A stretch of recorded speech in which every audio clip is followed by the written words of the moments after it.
Creating the Difference presents understanding symmetrical layouts for the modern game with some additional bonus content. We had in our last video, we actually showed you some layouts that you can use for the modern game, giving a specific type of bowler. We're going to add an additional layout right here. We're going to call this the max control layout. It's 90 by 1.25 by 60. Here is the flare pattern. It gives you a little bit more flare than our straight layout, but not a whole lot of flare. So you're going to be able to get a very controllable type ball motion for sure out of this type of a layout. Now we're going to do a little deep dive into the physics of what's really going on with the layouts. This is what's called an inertial map of a bowling ball. So for the most part, most people know that when they talk about bowling balls, they spit out numbers that are always available. One of those numbers is the radius of gyration. One of those numbers is the differential. One of those numbers, if the ball's asymmetric, is the intermediate differential or mass bias.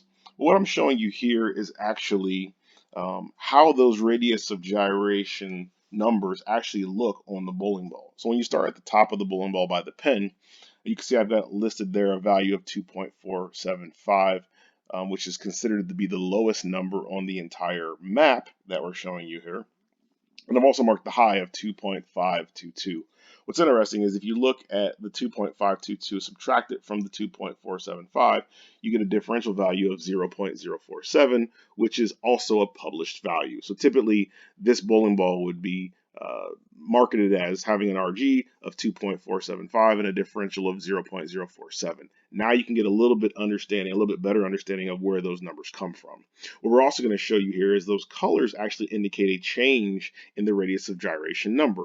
So if the 2.475 is low and the 2.522 is high, how do you get to those different values? Well, obviously there's some numbers in between, and that's what the different colors represent here. You can see the colors represent different values along the way, and they're kind of marked there.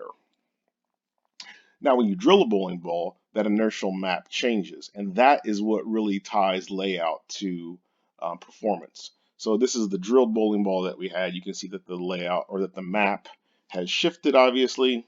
When we look at our track flare rendition of what's going to happen, what I want you to pay attention to is where it says initial axis point and final axis point. Because what actually happens is when you throw your bowling ball on the lane, the axis point will line up with one of these RG planes. And whatever plane it's on, it will stay on until it sees enough friction to kick it off, which typically is when the ball goes into a roll phase, which is in the back end, super late in the back end of the lane, hopefully. But really what's happening is when you're moving the pin position, the yellow dot, around on the ball relative to the axis point, what you're really doing is you're actually putting the bowling ball on a different one of these colored planes that you're seeing here. So in this particular one, it's on that green into the light blue, or it could be, if we lay it out differently, it could be all in the red, it could be all in the yellow, yada, yada, yada. But the point is, when you throw a bowling ball in a lane, it will line up to one of these colors or RG plane values, and it will pretty much stay on that all the way down the lane until it gets to enough friction to kick it off. So now you go look at those four layouts that we talked about in the last video, the angular for A, the C for continuous, T for traction, and S for straight, and you can actually see that there are four completely different paths that the axis point is going to take. And what's interesting is there's some performance that's tied to the shape of these paths. So we look at the angular one, or the A, you can see that that path is very, very straight. And because it's fairly straight, what that means is that the energy consumption is going to be slower than a shape that's more curved. So because of that, the reaction is going to be longer and then more back end. Conversely, when you look at the traction to the right, you can see it's the shape of a smiley face, pretty much, or a half moon. And that consumes a lot of energy, which means as the ball's going down a lane, the ball's going to want to hook earlier. Keep in mind, the cover stock and surface are way more important when it comes to actually seeing that on the lane. But from a dynamic core standpoint, the core that has that shape that we're showing you here in the T is going to want to hook much earlier than one that has the shape like an A. And then you can see that the C, or continuous, is in between those two. It's got some curvature and a little bit of straight to it as well. And then the S, which is straight, has no curvature, has nothing at all because the ball doesn't flare.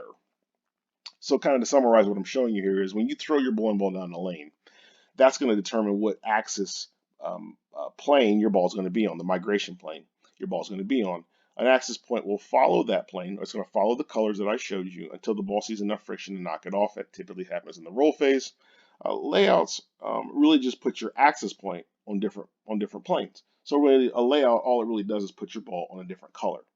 The more curved the shape, the earlier the hook can be, and the more straight the shape, the later the hook can be. And I say can and not will because, once again, the cover stock and the surface can obviously massively impact that. Here's another piece of bonus content. If you're a no thumb bowler, you wanted to kind of look at some no thumb bowler, or look at a no thumb bowler in particular. This guy happens to be named Neil, and he's got a 14-mile-an-hour ball speed, which would be considered slow, but a 450 RPM rev rate, which would be considered high. His rotation is 40 degrees, which is about normal. His tilt is 8 degrees, which is also about normal, and his axis point is 5.5 over by 3/4 inch. Now, what's interesting is uh, when you have a situation like this, you're going to want to have layouts that are going to be as, from an axis migration standpoint, you want it to be as straight as possible. So we're going to kind of show you one of those layouts. Here we've got a 45 by 5 by 30. When you look at the track pattern, you can see that the axis point, the black line, is fairly straight with a little bit of curve toward the end. This layout does not hit any holes, so it's going to be a good layout for him. That's going to give him more of a continuous type motion because his rev rate's so high. That's why that if you look at it, it's very straight for the most of it, but then toward the end it curves up, and that curving up is just because his rev rate's so high and the ball speed's so slow. So you're going to need to be able to have this layout be a layout that's going to be able to get you, you're going to need a little bit more oil for this layout. So I said, well, what if we wanted to make it even straighter? So I said, okay, cool, let's do a 45 by 6 by 30, and you're going to see here that this is even straighter from a axis migration standpoint, which is going to give him the most length and the most dynamic motion down lane or most back in, more of an angular type shape for a no thumb bowler. So no thumb bowlers typically stay in this type of range here. I've got 45 530 on a symmetrical ball or 45 630, and that's going to give them motions that they can actually use without rolling over holes or creating any other issues.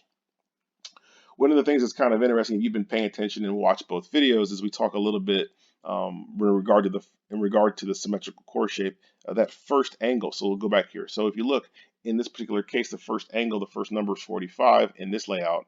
It's also 45 in that layout. So the real question is well, why is that? Well, what's interesting is when you look at 45 5 by 30 versus 110 5 by 30, and look at those actual migration paths, there's not very much difference at all between those two migration paths. So really, the thing that I've moved here is this first angle from the layout standpoint. And if you look at that little blue dot, that would indicate the center of gravity. It is in two completely different locations. But because we're dealing with a symmetrical ball and you can no longer put weight holes in balls, that first angle doesn't matter as much because you're going to get a similar type of migration path, a similar type of flare pattern for the most part in a symmetrical ball because it's symmetrical. And when you put holes in it, those migration planes tend to look the exact same. So I just wanted to kind of point that out to you too. This is not true with asymmetrical balls. Asymmetrical balls are different, and that'll be a completely different video. But nonetheless, this is just some additional information and something for you to consider when you're laying out your bowling balls. So to kind of summarize everything, it's very important to have the specs from a no-thumber when you're going to trying to do layouts for them. You're going to look for layouts that maximize their length if they've got slow ball speeds and or high rev rates. And that first angle doesn't mean a whole lot in terms of axis migration, a la performance or flare when you're looking at symmetrical bowling balls. So there'll be another video that we'll make. It'll be a part 2. We'll talk about understanding asymmetrical layouts for the modern game, and it will hopefully be able to give you some more information about this topic that tends to be very popular in the sport of bowling. As always, if you have more questions and need more information, check us out at ctdbowling.com. Ronald Hicklin, CEO from Creating the Difference. Have a great day.